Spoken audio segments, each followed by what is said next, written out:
to it and shoot for the sky.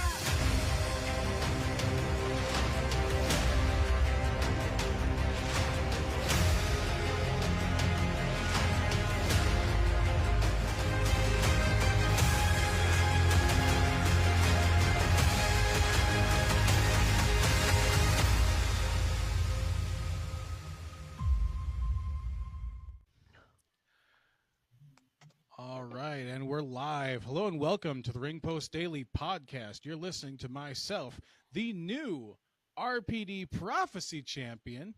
After 343 days on the shelf, Jesse Henrik, Mr. RPD himself, Tyreek Ramsey, the Dark Horse Austin Cochran, Eddie Wade, the future champ, and Joey Hudson, no longer your RPD Prophecy Champion. Rig. And of course, our special guest, the Master Sergeant, the boots on the ground leader, if you will, of the Brotherhood, Mr. Master Sergeant himself.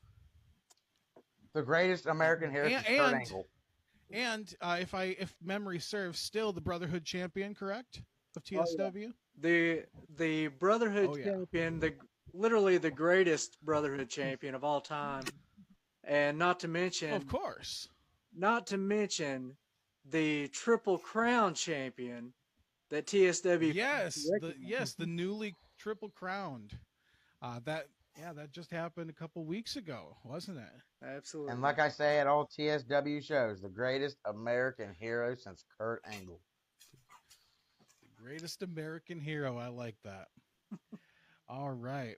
Well, and again, this is not the first time we've had Sarge on, but definitely a new look, new vibe for Sarge. I can't wait to hear what he has to say now, because no longer the white meat, white bread, stand and eat your vitamins, stand at attention, Master Sergeant. We have the kick your ass and take your name, Master Sergeant. The leader sergeant. Yeah, the leader. Yep. Like I said, he's what I call the boots on the ground leader of the Brotherhood. If Austin Michaels is the brains, Master Sergeant is the brawn.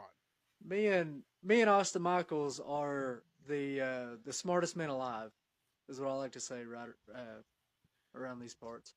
Definitely around these parts. I can't argue with that either. Being at a ringside with you guys, I see it happen in front of my eyes. You guys definitely know how to run a unit. You would know everything about units, wouldn't you, Joey? Well, yeah, man. Moving on. Let's get into some questions here, especially Joey. Why don't you kick us off here? Well, I want to know first, what was it? And I've been wanting to know this for a while. I'm glad we stated it for the podcast. But what was it like for you to be chosen by Austin Michaels to be one of the next leaders of the Brotherhood? So I mean, it was obviously a given, right? Because I'm the greatest thing TSW especially has ever seen. Like I said, I'm the greatest Brotherhood champion of all time, which I am never going to lose that championship. I'll tell you that right now. You heard it here first on Ring Post Daily. I will never lose that Brotherhood championship. Hell of a lot better champ than Mike Murphy. Oh yeah. Oh, 20 times better than Mike Murphy. I made a fool out of him. I'm a fan, but yeah, no, I didn't want to see that title around his waist. Yeah, well, only the greats deserve to hold that title, so Mike Murphy did not deserve to hold that title. It was he didn't. This man beat the hero to get Austin Michaels reinstated. He is the hero. He brought Austin Michaels back. That is heroic. He did. Single-handedly. That is heroic. Defeated Mike Murphy. You did, didn't you? Single-handedly, that is true. Nobody will contest that ever. All right. Austin, looks like you're up next. Alrighty. So I guess I'd like to ask, what are some of your favorite things about performing and competing as a professional wrestler? So one of the things that I like is, obviously, whenever I'm out there in the audience or walking out for the audience to see me on all my glory, I definitely like for them to stand up at attention and cheer for me. They're still learning. They're still in the learning process of actually cheering for me. They're trying to do this thing where they boo me, which is absolutely unacceptable. Um, but eventually they're going to learn. Like it's baby steps. I understand that. It takes a little bit of time. Sometimes you got to break it down for them Barney style, and you Huh. there may come Sure. a time where I'll actually have to pull out the old crayon and some paper and draw it out for them on actually what's expected of them. But eventually they're going to get it. They will all fall in line. Do you also keep a giant purple dinosaur suit with the crayon? I do not. If we're going Barney style, I leave that for the losers like Mike Murphy and the what are they, the Hero Express or the Zero Express, whatever they want to call them. I call them I was the gonna say, zeros I was and gonna say blue. they have a name. They have a name. Yeah, But yeah. They Speaking call of- themselves heroes. speaking of teams and factions, other than us, the Brotherhood Army, what are some other factions that you think have had a great impact on the wider scope of professional wrestling? So, I mean, I myself grew up like with the NWO era. I think the early days of the NWO was great. When they started adding everybody and their mom to the NWO, it got watered down pretty bad. But that the very first part of the NWO, I felt like it was perfect because it was like they did what they wanted when they wanted to whoever they wanted. Sounds familiar, right, Eddie Wade? Does sound pretty familiar, yeah. That's what we do, man. But other than the NWO, the Four Horsemen, I think the Four Horsemen definitely had a great impact. Unfortunately, I didn't get to see like the early days of the Four Horsemen where they were taking out Dusty Rhodes every time they got a chance, but I did get to see at least one or two iterations of the Four Horsemen. And I'm sure there's many other factions or some okay factions out there, but obviously the NWO and the Four Horsemen, those two really stuck out. You say you saw like so many incarnations of the Four Horsemen, and I'm just curious because my answer on it is yes. Do you count Evolution back like in 2004 of kind of like a reincarnation of the Four Horsemen? Because that did give me Four Horsemen vibes.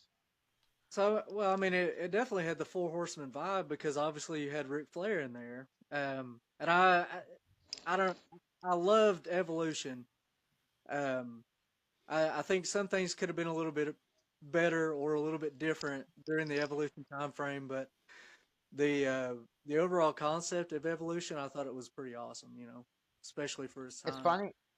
It's funny you bring up like the NWO thing because like I'm not trying to compare them, but like you for the longest time were a fan favorite, and they saw you as the good American boy who drank milk and all this crap.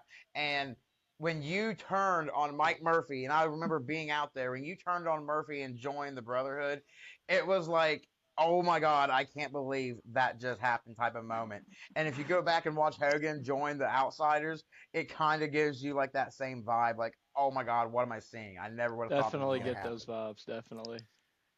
Yeah. and it's interesting that you bring up the Evolution was sort of like an abridged, an evolution, so to speak, of the Four Horsemen. Because you could say the same thing about Fortune and TNA. Because I mean, that was Ric Flair, AJ Styles, and Beer Money, and Yeah, they even had this. again. Yeah, they literally had Fortune. So I mean, it's interesting how the Four Horsemen has kind of permeated every faction, so to speak, in one way or another, in like every different company. Oh yeah, and if Austin Michaels was here, he'd tell you exactly how so too, because he loves I'm Ric Flair. sure he would. Absolutely. Sergeant, what are some similarities and differences between the Master Sergeant we see in the ring and who you are outside of the ring? So similarities in my in my promos and in a lot of my promos and the way that I carry myself like around fans, as far as my sarcasm and everything, that's exactly what you would see outside of the Master Sergeant character. I'm a very sarcastic Yep. person. I I find time to add jokes in there, even if it's not at the appropriate time. I'll still add a joke in there.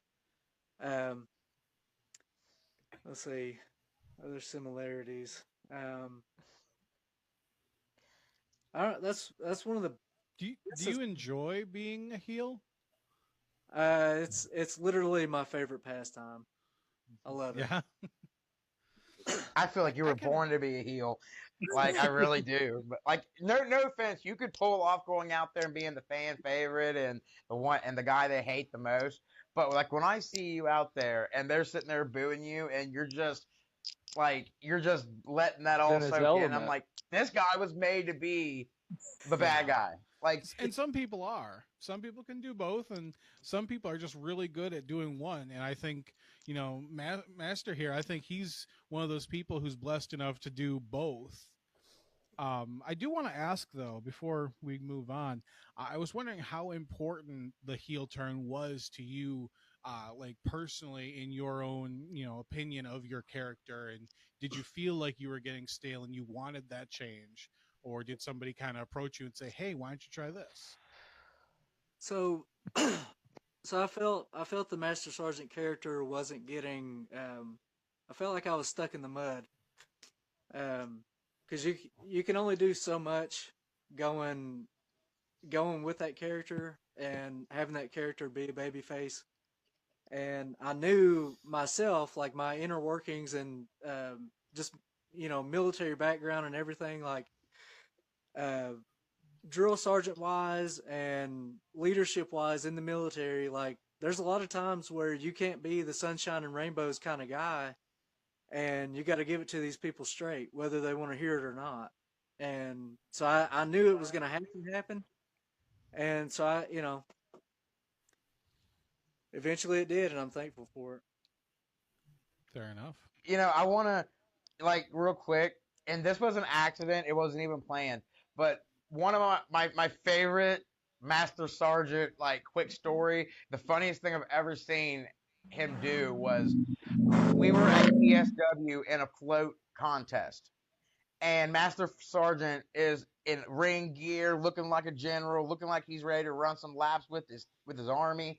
And the float kept like picking up a bit.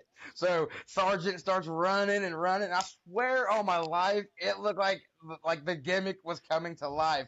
All that was missing was I can't hear you. So him running in them army pants and just that army jog. I was like, I love it, I dude. don't Like know, it's but so realistic.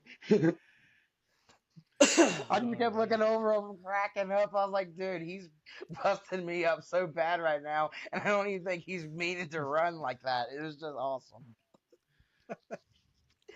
But no, I want to, including your army career and your wrestling career, I want to know, is there anything that you have taken from your past army career and maybe incorporated into your now wrestling career? Well, I've taken a lot, especially during this heel turn. I've taken a lot of a lot of mannerisms that I used in the military, different catchphrases, different phrases overall that I used to use in the military. I definitely use it now. Um, wasn't so fitting to call people worms and maggots, being a babyface. So They don't really like I, that. I gotta ask, are you channeling someone specific from your army career? Like, was it an old drill sergeant or something, or is it just kind of an amalgamation? so it's there's a couple of old drill sergeants that I had. I like to think back to them, but there's a lot of my own personal experiences that I had in the military where I had to when I had to deal with a dirt bag or whatever, and I would, just lay it out there on the line for them and say, hey, we can either do it this way, the easy way, which is, most of the time it's not going to be so easy for that person, or we can do it the Master Sergeant way, and obviously my way is always the best way. So I just wonder Absolutely. what your sergeants and army buddies, I wonder what they would think of you now, doing this whole army thing out there in the ring, Do full any of them know a-hole, about it? like, I've got I've got some of them that uh, they've not been able to come to shows because they live a little bit farther out, but they are on my Master Sergeant Facebook page, so they see all my my amazing posts about myself and the Brotherhood Army all the time. I just can't imagine though, like seeing you out there in that ring calling people maggots and stuff. I could not imagine you nowadays in the army and having a sergeant talk down to you. It's like, do you know who you're talking to? Like, I'm a champion, bro. I take this army stuff out on the field and in the ring. Like, I am the army. If I was still in, I'd be close up there to a first sergeant or yeah, that's where I'd be around that time at first sergeant rank by now. So You wouldn't even need any weapons. You just go up to an enemy and clothesline him or body slam him. Like, what did he just do? Like, I have an Do a outside neck looking breaker. in question for you. As a first sergeant, I got to ask, why do people call sergeants gunny? It's always something I've wondered just as a civilian. I've never been privileged enough to understand. so that's that sounds like more of a Marine Corps term because Oh, okay. their ranks are a little bit different as far as like because they have gunnery sergeants and we have Oh, okay. we have staff sergeants and all that. I don't know what it is. My friend was in the army. He was, I think, what they call a gunner, and he named his dog Gunner. And I was like, "Why'd you name your dog Gunner?" And he goes, "Because that was my position in the army." We never went any further than that, but I was like, "Oh, okay, that's pretty cool." I wonder if I should have just named my cat Stay at Home Dad then.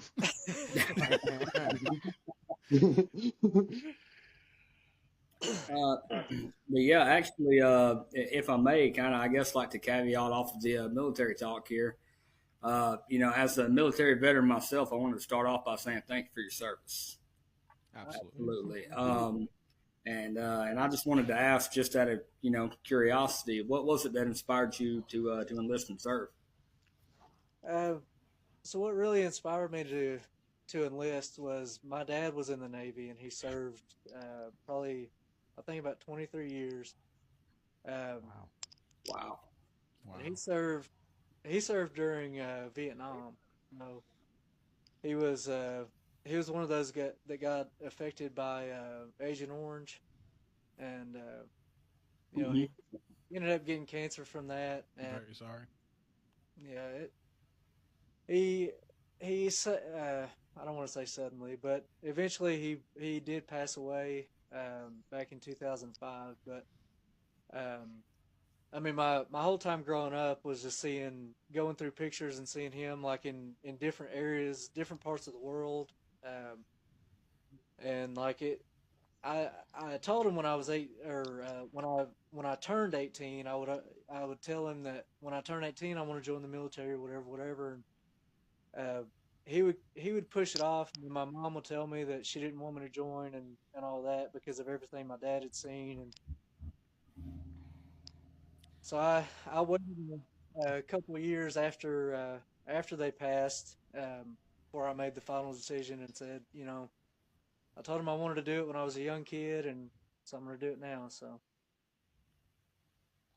Well, thank you for his service too. Then Absolutely. When he found out that you were like actually going, like, I'm just curious what his response was. Like, was he a little bit angry? Was he a little bit like scared or nervous for you? Like, do you know, like, do you really remember what his reaction was when he realized, oh crap, my kid's actually gonna do this? Well, he was already gone. He had already passed Oh, away when I joined. Yeah. okay, I'm sorry. I a quick question from me. Knowing now that he was over there and everything, I gotta ask because you come out to CCR, Fortunate Son. I've met a lot of Vietnam veterans, and they either love the music of the time or they hate it. Which side of the aisle was he on? Oh man. Can't. I really can't remember if he liked CCR that much or not. He was a huge fan of country music. That's the main thing that me and my dad would always we'd always just be listening to country music no matter where we went. All right. Yeah, it's such a polarizing topic. It seems for veterans of the time where they're like, oh my god, that shit got so annoying. I thought one thing or they're just like, oh yeah, that was my shit. I thought one thing that would have been cool is when Sarge turned heel, if he came out to that Bad Company song. You know which one I'm talking about? Five Finger, yeah. Yeah, Five Finger Death Punch redid it, I think. But like, I was like, dang, dude, like he just has like, I can see him coming out like on a Shotzi little mini tank and Bad Company. Oh my god, yeah. Master Sergeant on a mini tank, that would be amazing. We need it. We have to slow down just to keep up with it. Earlier, you brought up that you were kind of sarcastic. Well, something else I noticed from the posts you wear, some posts you make, or some of the shirts you wear, you're a fan of dad jokes. I got to hear your best one. Of course, Eddie would ask this. So I've heard that. I don't know if it's even considered a dad joke, but I know it's just a terrible joke, and I've always thought it was so funny. But it goes like this: 2 peanuts were walking down the street. One was assaulted. As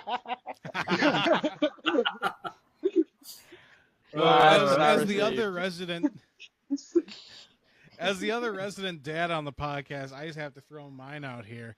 You know, the whole reason I got a cat was because I spilled spot remover on my dog, and now he's gone. What kind of tree do you hold in your hand? A palm tree. I think of wrestling dad jokes. That'd be funny. Wrestling related dad jokes. Future episode idea. There you go. Shit. Sarge, when you started your career, did you have like one big overall goal or just something you wanted to accomplish going in? Of course, you know, wrestlers usually want to start off with baby steps and getting here, you know, in the little goals, but did you have one big one overall when you started? Well, I did, and I still do. Obviously, you know, when you want to get into wrestling, like the biggest thing that you want to achieve is eventually being that champion, being able to hold the main championship. Yeah. That's one of my things. Like ever since I grew up watching wrestling and seeing Stone Cold and people like Hulk Hogan, you know, holding that championship, and whether you're heel or babyface, like that should be your goal, is being the main champion for that whatever company you work for. But on top of that, like I knew, and I still know my time's limited because I'm older. Like I'm not in my early 20s or 18 or 19. So, I'm 36. I'll be 37 this year. Like my window is just, you know, it's eventually going to close. I don't know when, but if I could make it, if I could branch out further, like I've gotten to work with School of Morton, and we talked about that I think on the last time I was on, but if I could work more and expand more, then that's obviously more that I want to do. But I don't know if I'll like WWE or AEW. I don't know that that's in the picture, and if it's not, that's okay. But you know, doing Maybe they'll call you. Maybe they'll call you. That'd be crazy. Yeah. Maybe. Oh, I like will. who couldn't see Sergeant? Who couldn't see Sergeant coming out with Sergeant Slaughter endorsing him? We always kind of talk about, belts we'd like to see people hold. And I'm going to throw it out there for, as Joey so eloquently has said before, a real American hero. I would love to see Master Sergeant holding that national title that NWA has, that big gold, USA plaque. That it's such a classic title, but it's also really sexy, and I think that would I was in totally that work match. with your character. Yeah. I think we got to get in touch with Mike Murphy. And I swear, if it's one thing I ever do, I would just love to see Master Sergeant on AEW in a dark match, just to say that it happened. Like that might be one of the only times I sit back Right, and he proudly watch AEW. Unfortunately, he'd probably be putting there with Wardlow or Powerhouse Hobbs or somebody, We're and talking yeah, about Master Sergeant. He could take him. Yeah, he could. Okay, him and Eddie, because it'd be 2-on-1. It'd have to be 2-on-1. He could take Wardlow. I'm sorry, but Wardlow has lost all aura and everything. Like, he's just so stop and start. I think Master could take him. Shit, Sarge should have ended the streak. I said it. All right. Now it is fun. It is fun though. It is fun though being in the corner of Sarge and stuff. I do remember one of the TSW moments that made me really proud to be there was, I think it was like a year or two ago, but Sarge won the Battle Royal and won the title, and Sarge didn't even know he won. Like he didn't even know he was the last one in there. He turns around like, "Who's coming at me next?" And oh crap, there's no one left. I won. I was like, dude, this is what TSW is about. Like that's what made me That was the just love first being title there. change of TSW's, of us working with TSW. So that was exciting. It was exciting see. to be there and see that. Like just the vibe. It was like, wow, this is what TSW is about. Like it's so crazy to have you on the podcast too, talking, because there's been a couple times that Sarge has given me a ride home after the show, and there's so many times I feel bad because I call it a conversation, but I realize I'm the one doing most of the talking, and I'm like, man, this guy's probably like, Joe, shut up. But like he's just a cool guy Like to us. ride with and chit We're always chat telling with. you to shut up. Yeah, Yeah, it's different. yeah. 'Cause, like I'm in his nice truck. He's doing me the favor. I'm sitting here like calling it a conversation, and I'm like, is it really a conversation when you're doing all the talking? Like, he's just cool to be around and be out there in a faction with, and he's a cool ride along dude. Like I swear, like sometimes I feel bad for talking too much in his truck. Like. Well, Sarge, as we kind of wrap things up here, I have one last question for you, and it relates to something I asked you last time you were on. Last time we told you that we seen you as a next man up, so to speak, for that rock and roll title, and as somebody who's chasing a unified, if you will, or an undisputed title themselves, I gotta ask.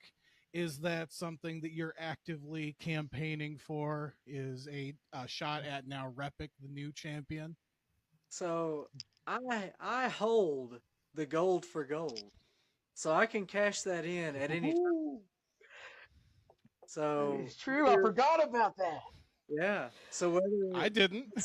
whether it's that little insane asylum boy Repic or that wild man Fiji, which I'm sure it's not going to be because Repic just beat him, but no matter who it is, I can cash in whenever I want. So they've got to watch their. All right. Don't hate on me for asking this. It I might just be kind of wanted to stupid. put that in the world. Just sow some seeds and maybe they'll grow. Maybe they'll wait a little bit. Who knows? Look, I don't want to sound stupid here. Don't like hinder me over it. But I've only seen that necklace a couple times on Facebook. Is it a spinner? No, Does it spin? no. Oh not- man, I was gonna say Sarge gonna have to come out with the whole gimmick. Yeah, it doesn't spin. All right. I didn't like the way he was talking about not having much time left. I was like, oh God, this is giving me Cena farewell tour vibes. I'm already losing Cena this year. Do not tell me Sarge is gonna be gone next. My heart couldn't take all that right now. And I'll clip it there. Next up, I find it very apropos that we have a Brotherhood member here with us. You can't even spell because apropos? that. You can't even spell that. APOPROS. You're sure Apropos. there's not two P's in that? Whatever. I didn't even know that was a word. Oh, I've heard it on wrestling all the time, but I never thought Jesse would have the knowledge to actually use it. Anyways, so I, of course, am the holder of the Call Your Shot contract here. Ooh.